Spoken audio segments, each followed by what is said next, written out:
SIR এর শুনানির পর পোর্টালে নথি আপডেট না হওয়া নিয়ে একাধিক অভিযোগ সামনে আসছে। তালিকা প্রকাশের আগে নির্বাচন কমিশনের আবশ্যিক অনুমোদন প্রক্রিয়া ব্যাহত হওয়ার আশঙ্কা তৈরি হচ্ছে।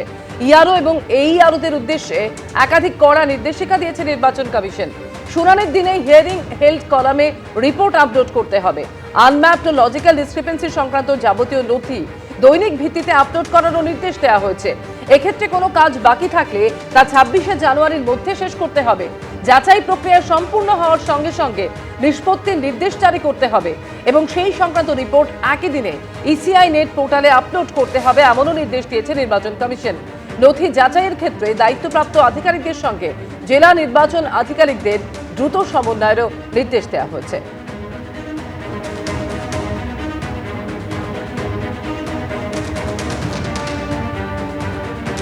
আর এই নিয়ে বিজেপি নেতা দিলীপ ঘোষের কি প্রতিক্রিয়া শুনুন।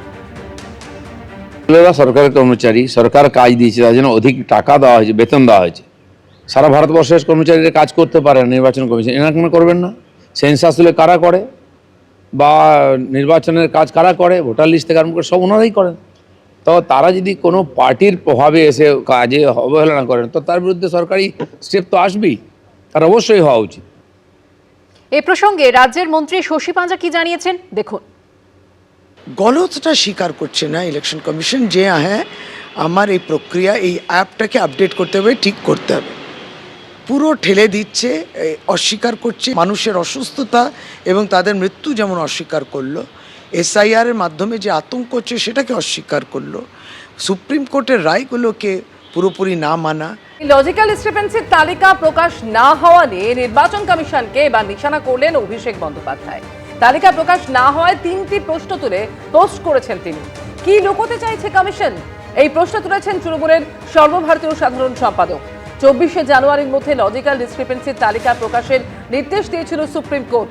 কমিশন লজিক্যাল ডিসক্রিপেন্সির তালিকা প্রকাশ করতে পারল না। একটি সফটওয়্যার 1 ঘন্টার মধ্যে 7 কোটি লজিক্যাল ডিসক্রিপেন্সি খুঁজে পেয়েছিল। এখন সেই সফটওয়্যার যুক্তি, গতি ও বিশ্বাসযোগ্যতা হারিয়ে ফেলেছে। কমিশন ঠিক কি লুকোতে চাইছে? যদি 1 ঘন্টায় ডিসক্রিপেন্সি খুঁজতে পারে তাহলে প্রকাশ করতে এতদিন কেন লাগছে? ডিসক্রিপেন্সি নিয়ে কি লজিক খুঁজছে কমিশন? প্রশ্ন অভিষেক বন্দ্যোপাধ্যায়।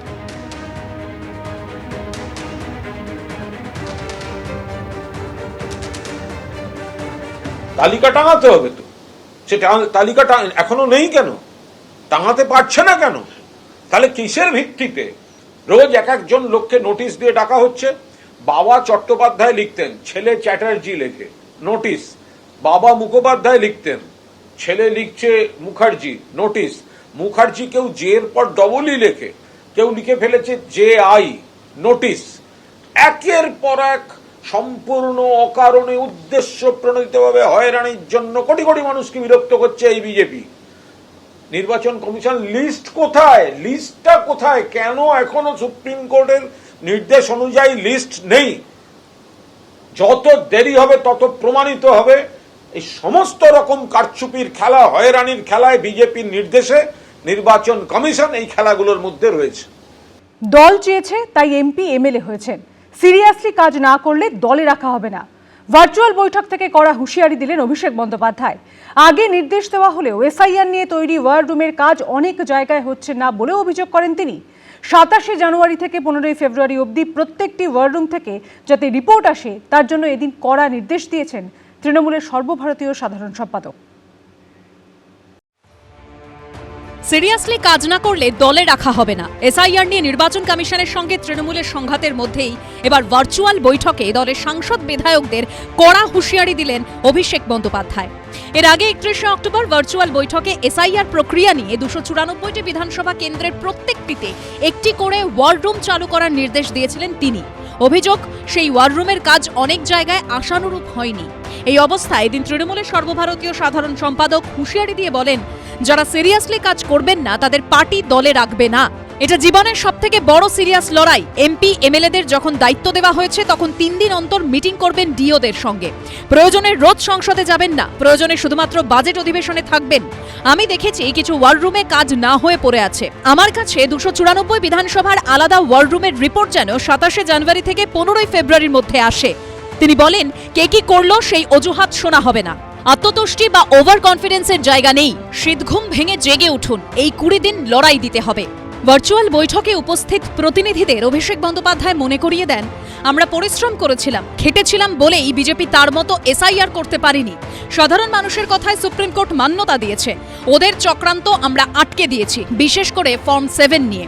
এই একই জিনিস দিল্লি, বিহার, মহারাষ্ট্র, হরিয়ানায় করেছে, ওরা ধরতে পারেনি, আমরা পরিশ্রম করে ধরেছি। একই সঙ্গে অভিষেক বন্দ্যোপাধ্যায় বলেন, বাংলাতেই শুধু মাইক্রো অবজারভারদের মোতায়েন করা হচ্ছে, এজন্যই আমরা বিজেপিকে বাংলা বিরোধী বলি। মাইক্রো অবজারভারদের জন্য লগ ইন করা হচ্ছে, এটা নিয়ে আমরা খোঁজ নিচ্ছি, বেআইনি কিছু হলে আমরা আদালতে যাব। 1,36,00,000 লজিক্যাল ডিসক্রিপেন্সি নামে যাদের টাকা হয়েছে, আর ডিসক্রিপেন্সি ছাড়া আবার ওইখানে যে আনমার্কড যারা আছে সব মিলিয়ে 1,68,00,000 এদের প্রত্যেকের বাড়ি কিভাবে টাচ করা যায় সেটা মাননীয় সাধারণ সম্পাদক দলের সর্বশক্তিতে যে একেবারে সব ওয়ার রুম চালু থাকবে ইত্যাদি ইত্যাদি যা যা নির্দেশ দিয়েছেন। যদি ওরা সব রকমের চেষ্টাও করে তৃণমূল কংগ্রেস, এই মুহূর্তে বাঙালি তৃণমূল কংগ্রেসের সঙ্গে নেই, এই ব্যাপারটা শুধু প্রশাসনিকভাবে চালিয়ে যেতে পারছেন সরকারটাকে একটা পুলিশ স্টেট বানিয়ে। এদিন দলের সাংসদ বিধায়কদের উদ্দেশ্যে অভিষেক বন্দ্যোপাধ্যায় আরও বলেন, দল চেয়েছে তাই এমপি এমএলএ হয়েছেন, প্রয়োজনে সাংসদদের নিজের পকেটের টাকা খরচ করে ওয়ার রুম চালাতে হবে। আমরা অন্য দলের মতো সাংসদদের বেতনের 50% টাকা দলের জন্য নিই না। সাংসদদের উদ্দেশ্যে তৃণমূলের সর্বভারতীয় সাধারণ সম্পাদক আরও বলেন, ডিওদের ওপর চাপ বজায় রাখা আপনাদের কাজ, মানুষের ভোটের অধিকার যেন কেড়ে নিতে না পারে সেটা দেখতে হবে। তৃণমূল কংগ্রেসের কার্যকর্তারা বুঝে গিয়েছে যে আর তৃণমূল কংগ্রেসের দ্বারা এ রাজ্য চালানো সম্ভব নয়, সেই কারণে হতাশা এমন পর্যায়ে পৌঁছেছে হাজার ভার্চুয়াল মিটিং করেও কিচ্ছু হবে না। এদিন অভিষেক বন্দ্যোপাধ্যায় জানান, আগামী বুধবার বাংলা আবাস যোজনা প্রকল্পে নতুন করে 20 লক্ষ মানুষকে বাড়ি দেবেন মমতা বন্দ্যোপাধ্যায়। কৃষ্ণেন্দু অধিকারী ও শিবাশিস মৌলিকের রিপোর্ট, এবিপি আনন্দ। এবিপি আনন্দ, এগিয়ে থাকে, এগিয়ে রাখে।